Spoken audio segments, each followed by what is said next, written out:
राम काज करबे बिना मोहि कहाँ विश्राम। दुनिया में कुछ लोग ऐसे होते हैं जो राम के लिए बने होते हैं, उन्हीं में से एक है महंत जो सत्येंद्र दास जी। आइए उनसे बात करते हैं। महंत जी, स्वागत है आपका।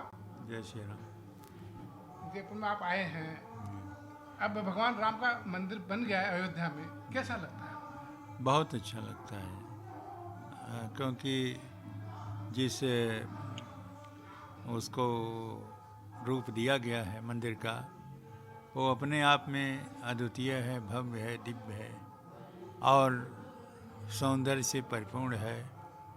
जहाँ विराजमान हैं प्राण प्रतिष्ठा होने के बाद रामलला, वो बहुत ही दृश्य अद्भुत दिखाई देती है। इसलिए वो मंदिर जो बना है वो अपने आप में विलक्षण है, अद्भुत है। एक दौर था 92 का, जब आपने शुरू ही किया था पूजा का काम वहाँ पर। टेंट में श्री राम रहते थे, अब वो अयोध्या आ गए, आप भी वहाँ आ गए। टेंट से लेके ठाठ तक किस तरह देखते हैं उसको आप? टेंट में बहुत परेशानियां रहीं, क्योंकि वहाँ पर कोर्ट के आदेश से ही रिसीवर का नियुक्ति हुई थी और रिसीवर को प्रतिबंध था कि कोई भी नया कार्य करना है तो कोर्ट से आदेश लेना पड़ेगा। इसलिए जो वहाँ पर रिसीवर था वो भी मजबूर, और जो ज़रूरत पड़ती थी जब हमको रिसीवर से कहना पड़ता था, लेकिन वो कर नहीं पाते थे। इसलिए वर्षा में, गर्मी में, ठंडी में सभी प्रकार की परेशानियाँ उस टेंट में रहा, लेकिन उसका समाधान नहीं हो पाता था। इसलिए 28 वर्ष तक त्रिपाल में रहे रामलला, जो बहुत ही परेशानी से और वह समय बीता। यद्यपि पूजा अर्चना भोग राग में कोई कमी नहीं होगी, लेकिन रख रखाव में प्रकृति का प्रकोप जो था उससे बचने के लिए परेशानियां रहीं। आप एक कॉलेज में पढ़ाते थे, जी। अचानक से आप राम की पूजा में आ गए, पूजा करने लगे, कैसे हुआ सब ये कुछ? देखिए, हम पढ़ाते समय ही जब हमको यह जिम्मेदारी मिली कि मुख्य पुजारी के रूप में, तो हमने दोनों का निर्वहन किया। हमको अधिकार मिला, हमने 4 सहायक पुजारी नियुक्त किया और हम सुबह पहले रामलला के यहाँ मंदिर में जा पूजा करते थे, हमारे सहायक पुजारी थे।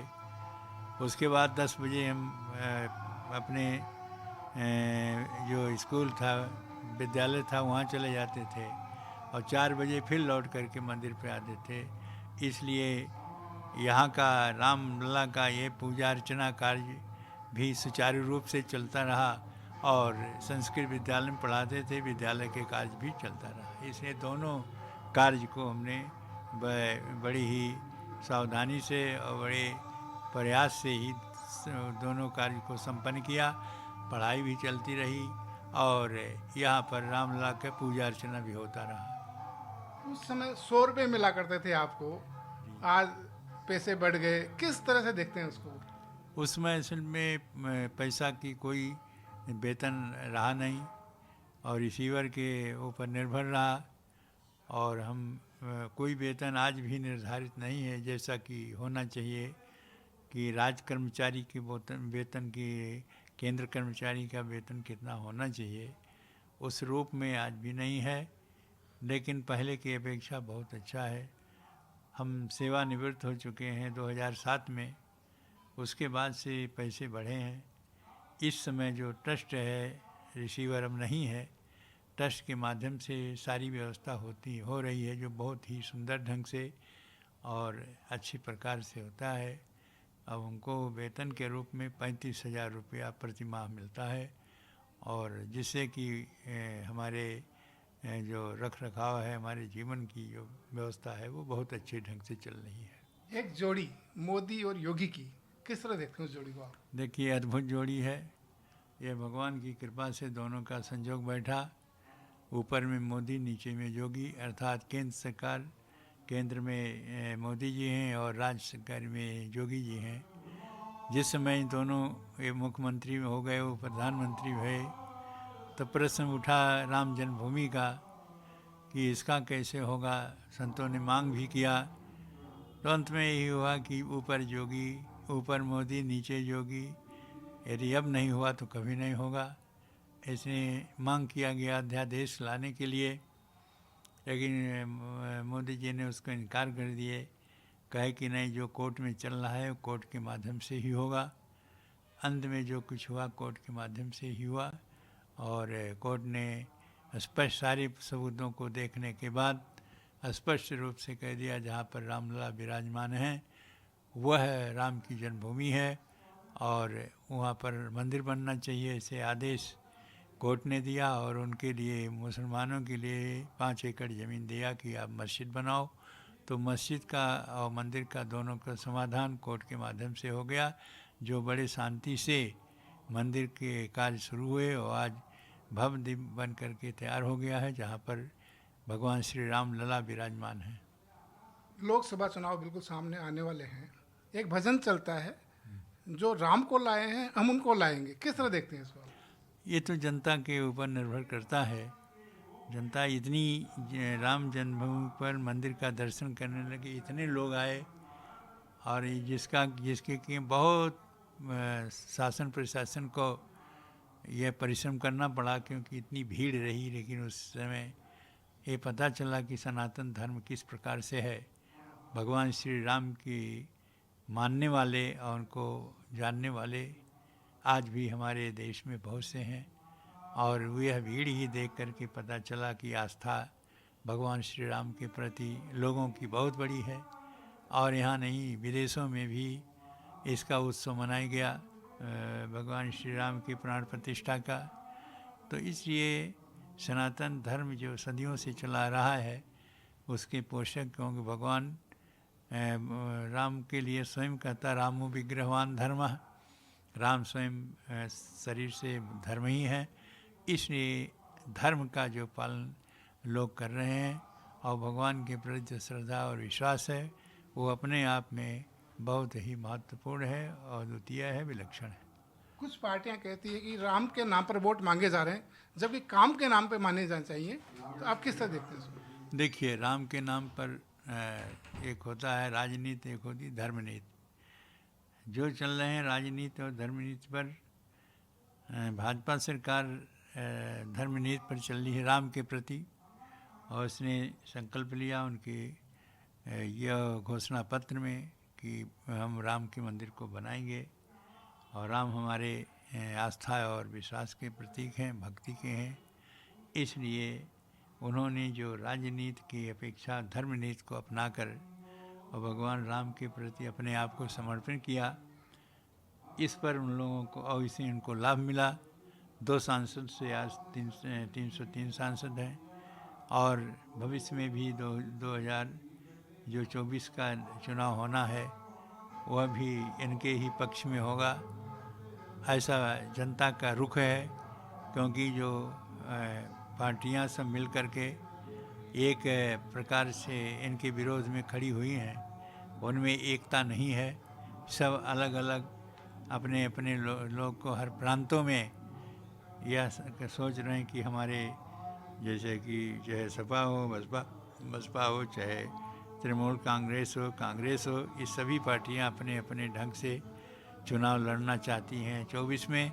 इसमें एकता न होने के कारण से बिखराव है, और संघे शक्ति कलयुगे, कलयुग में यदि संघ है, साथ है, एक साथ, तो सफलता मिलती है। यदि साथ नहीं है तो बिखराव हो जाता है। इसलिए उनकी संगठन में बिखराव है। इसलिए एक संगठन यदि है तो भारतीय जनता पार्टी है, और इसी को 24 में भी विजय मिलेगी। ये राम की कृपा उस पर है, जिस पर जा पर कृपा राम के होई, ता पर कृपा करें सबको, जैसा आपने कहा, तो बस उतः वही है। राजनीति और राजनीति आप किसे महत्व देते हैं? राजनीति अपने स्थान पर, राजनीति और धर्मनीति अपने स्थान पर है। क्योंकि राजनीति और धर्मनीति के, क्योंकि धर्म के आधार पर ही सब कुछ बनता है। कोई भी अपने धर्म को छोड़ करके नहीं जाता है।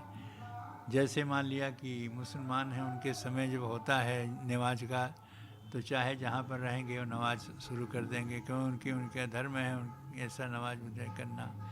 वैसे ही चाहे जिस भी पार्टी में है, जो उनकी धर्म है, उनका जो स्थान है, उनकी जो उपासना है, जो चाहे राम का हो, विष्णु का हो, कृष्ण का हो, भगवान शिव का हो, सब लोग जो है रात में राजनीति में रहते हुए अपने उपासना को जो धर्म सनातन धर्म की रूप में है उसको नहीं छोड़ते। इसलिए विशेषकर धर्म नीति पर ही, क्योंकि धर्म जैसा लोका, सब धर्म को धारण करना या अर्थात धर्म ही संसार को धारण करता है, जिससे आज हमारा संसार एक प्रकार से संगठित है और व्यवस्थित है। इसलिए धर्म को छोड़ करके कोई व्यक्ति अलग नहीं होता, वो धर्म पर चलता है। हाँ, राजनीति अपनी है और धर्म नीति अपनी है, लेकिन धर्म नीति जो है वो राजनीति से कहीं अच्छी है। एक मुद्दा धर्मांतरण का कई बार आता है कि धर्मांतरण हो गया, आज यहाँ हो रहा है, कल वहाँ हो रहा है, तो कब बंद होगा ये? बंद होने के बहुत कुछ उपाय किए जा चुके हैं और ये निश्चित है कि बंद हो जाएगा। पहले तो मैं देशवासियों से और अपने परिवारों को समझाने की और उनको अपने धर्म के अनुसार चलने के लिए स्वयं चाहता हूँ कि माता पिता अपने परिवारों को, अपने संतानों को इस तरह से सोचें कि कैसे हमारा धर्म है और हम अपने धर्म से अलग होकर धर्मांतरण जो करते हैं, दूसरे धर्म में जाते हैं, उनको बहुत कठिनाइयाँ होती हैं। कुछ वर्ग तो ऐसा है कि उनको धर्मांतरण करने के बाद में उनकी जो दुर्दशा होती है कि वो न उस समाज में रह पाते हैं वह और न दूसरे समाज में जा सकते हैं। ऐसी कठिनाइयाँ, ऐसी दुर्दशा देखी गई है। सरकार ने बहुत कठोर इसके विषय कानून लाया है, बहुत कठोर कानून लाया है, जिससे कि अब कोई भी व्यक्ति ऐसा साहस नहीं करेगा धर्मांतरण के, और उसमें सुधार हो रहा है और आगे चल के सुधार हो जाएगा। उस कठोर कानून का क्या पालन नहीं हो रहा है, इसलिए हो रहा है? नहीं, पालन हो रहा है, पालन बहुत जगह हुआ है। हाँ, रही बात कि कुछ ऐसे हैं जो कानून से बच कर के लोग काम करते हैं, वही थोड़ा सा परेशानियां हैं। इसलिए कानून से बच कर के कोई भी ऐसा धर्मांतरण नहीं कर पाएंगे और निश्चित है कि वो धर्मांतरण में उनको सज़ा मिलेगी, और वह कठोर सज़ा जब मिलेगी तो जो बाकी लोग धर्मांतरण की कभी भी साहस नहीं कर सकते हैं। आपको लगता है इन दिनों में सनातन धर्म का बढ़ावा मिल रहा है, बढ़ रहा है धीरे धीरे, हर घर में सनातन जो है बढ़ रहा है? सनातन धर्म सदियों का है, सदियों का धर्म है, ऐसा आज नहीं है। जो आज से उत्पन्न हुआ है धर्म, उसी धर्म के अनुसार ही सबको चलना पड़ता है। कृत्य च प्रति कर्तव्य, इस धर्म सनातन है। जो हमारे प्रति किया उसके प्रति हम भी करें और हम भी उसके सहयोग करें, यही सनातन धर्म है। इसलिए भगवान श्री राम के राज्य में जिस प्रकार की व्यवस्था रही वो यही रहा कि सब नर करहीं परस्पर प्रीति, चलहीं स्वधर्म सुनहि श्रुत नीति, बैर न कर काहू सन कोई, राम प्रताप विस्मता खोई। सब लोग अपने अपने धर्म पर, अपने अपने सिद्धांत पर, अपने अपने कर्मों के अनुसार चलते थे और आज भी चलना शुरू किए हैं, क्योंकि स्पष्ट रूप से है कि सो धर्मे अभिरता संसिद्धिम लभते नर। अपने अपने धर्म पर चल करके लोग सिद्धि प्राप्त करते हैं, साधना प्राप्त करते हैं, शांति और सुख की उनको प्राप्ति होती है। इसलिए अपने अपने धर्म पर चल करके रहें, जैसा भगवान राम के राज्य में रहे तभी सुख शांति की प्राप्ति होगी। ऐसा हमारे देशवासियों को, प्रत्येक व्यक्ति को सोचना पड़ेगा। नई पीढ़ी पाश्चात्य संस्कृति की ओर जा रही है, आपको लगता है कि वापस सनातन की ओर लौटेगी? हाँ, प्राचीन संस्कृति इसलिए जा रही है कि इसमें कमी जो है उनके माता पिता का है। कहते हैं हम कहाँ कि इंग्लिश मीडियम से अपने बच्चों को पढ़ाएंगे, इंग्लिश मीडियम से पढ़ाएंगे तो इंग्लिश का जो स्वभाव है, जो उनके सिद्धांत है, उसी अनुसार चलेंगे। इसका परिणाम यही है कि हम अपने सनातन का जो वास्तविक स्वरूप है, जो हमारे देश के महापुरुष रहे, उनको हम भूल गए हैं, वो इतिहास में नहीं दिखाई देते। ऐसी स्थिति में भटक गए हैं हमारे नवयुवक, और केवल यह है कि हमको इंग्लिश के माध्यम से यदि अध्ययन करेंगे तो हमको तुरंत नौकरी मिल जाएगी। एक लक्ष्य केवल नौकरी और अपने सुख शांति के लिए है। देश के लिए क्या है, देश को सोच करके चलना चाहिए कि यदि इस प्रकार से हम चलते रहेंगे तो हमारी जो संस्कृति है, प्राचीन संस्कृति, जिसमें तमाम ऐसे महापुरुष हुए हैं जिसने हमारे देश के लिए बलिदान किया है, उस इतिहास को और उन लोगों को, उन महापुरुषों की बात न बता करके केवल इंग्लिश माध्यम से पढ़ने से नौकरी मिल जाएगी, यही प्रयास उनके माता पिता कर रहे हैं। इसीलिए आज हमारे सनातन धर्म का ह्रास हो रहा है। एक बात यह है कि सनातन का फर्क तो हो रहा है, लेकिन क्या हॉस्पिटल और स्कूल ज़रूरी हैं या मंदिर ज़रूरी है? देखिए, मंदिर और स्कूल दोनों ज़रूरी है। हम लोग कहते हैं कि यदि मंदिर की घंटी सुन के दौड़ोगे तो भीख मांगोगे, और यदि स्कूल की घंटी सुन कर के दौड़ोगे अच्छा उधर घूमोगे तो आपको शासन मिलेगा और नौकरी मिलेगी अच्छी प्रकार से। ऐसा राजनीति वाले कहते हैं, जिसके परिणाम स्वरूप उन्हीं के इस उद्देश्यों के कारण से आज बिगड़ रहा है। धर्म से वो ये कहते हैं कि पढ़ने से हमको ज्ञान मिलेगा और नौकरी मिलेगी, ऐसा सोच कर के पढ़ते हैं। लेकिन मंदिर से केवल भीख मांगेंगे, ऐसी बात नहीं है। मंदिर में जाने से लोगों को शांति मिलती है, जिस शांति की खोज कितनों भी खोज करें इंग्लिश के माध्यम से नहीं मिलेगी। मिलेगी तो मंदिर के माध्यम से, और उसी से शांति मिलेगी।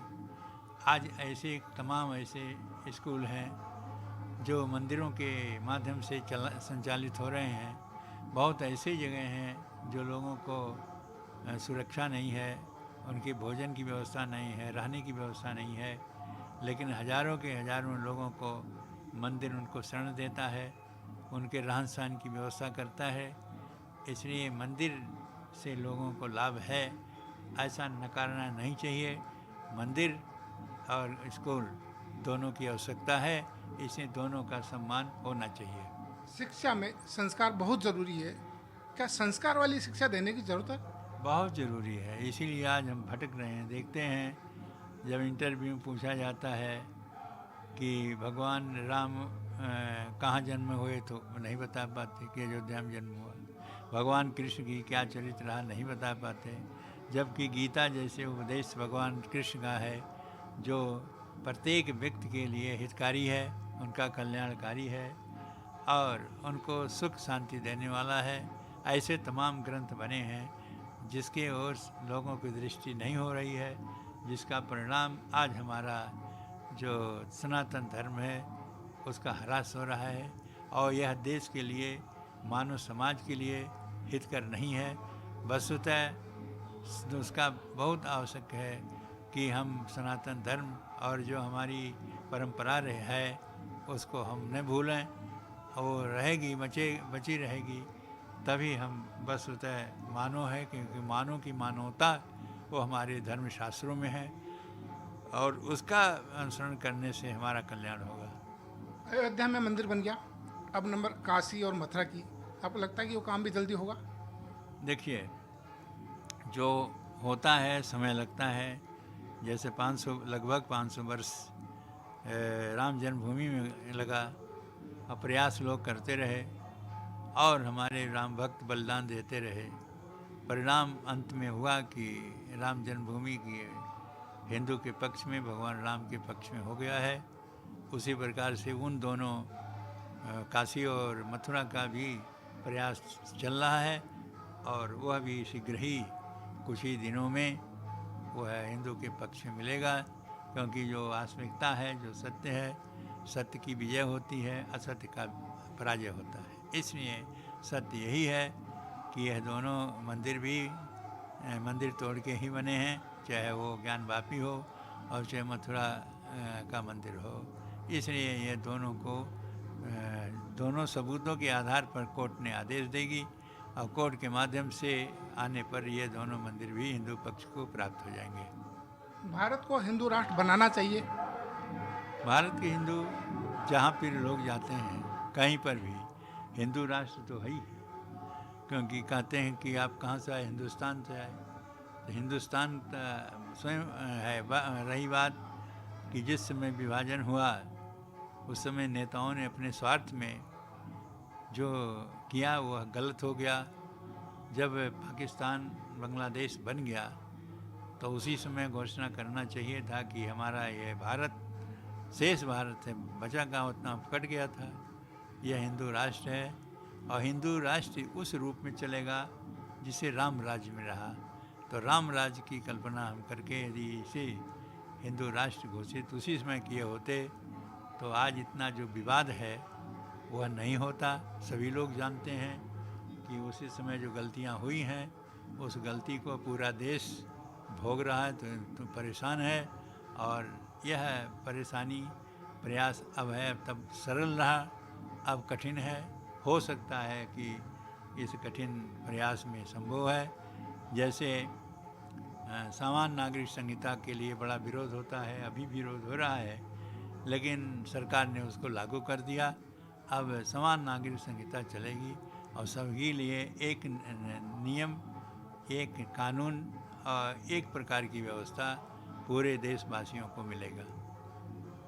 आपको लगता है मोदी जी कर पाएंगे हिंदू राष्ट्र वाला काम? देखिए, मोदी जी नहीं करेंगे, हमारी भावना करेगी, हमारी शक्ति करेगी और हिंदू समाज करेगा। सभी लोग मिल कर के करेंगे और तब अवश्य हो जाएगा।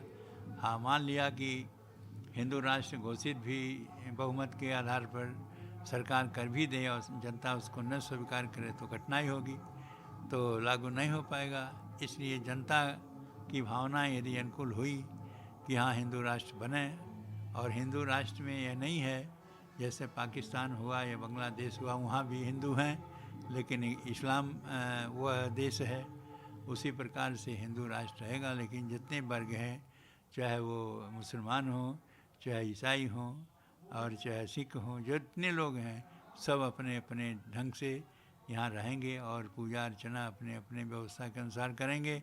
किसी प्रकार के हिंदू राष्ट्र होने में किसी भी जात के और किसी वर्ग को कोई समस्या नहीं, कोई परेशानी नहीं है। लेकिन यदि किसी प्रकार से वो अपनी समस्याएं, अपनी कठिनाई मानते हैं तो ऐसी स्थिति में वो विवाद भी हो सकता है जिसके लागू करने में समस्या बनेगी। हमारे यहाँ पढ़ाया जाता है कि अकबर महान, क्या आप मानते हैं कि अकबर महान था? कभी नहीं रहा, अकबर नहीं था महान था। कोई भी, जितने भी मुसलमान शासक रहे, सभी लोगों ने अन्याय किया, मंदिरों को तोड़ा और हिंदुओं को मुसलमान बनाने का कोशिश किया।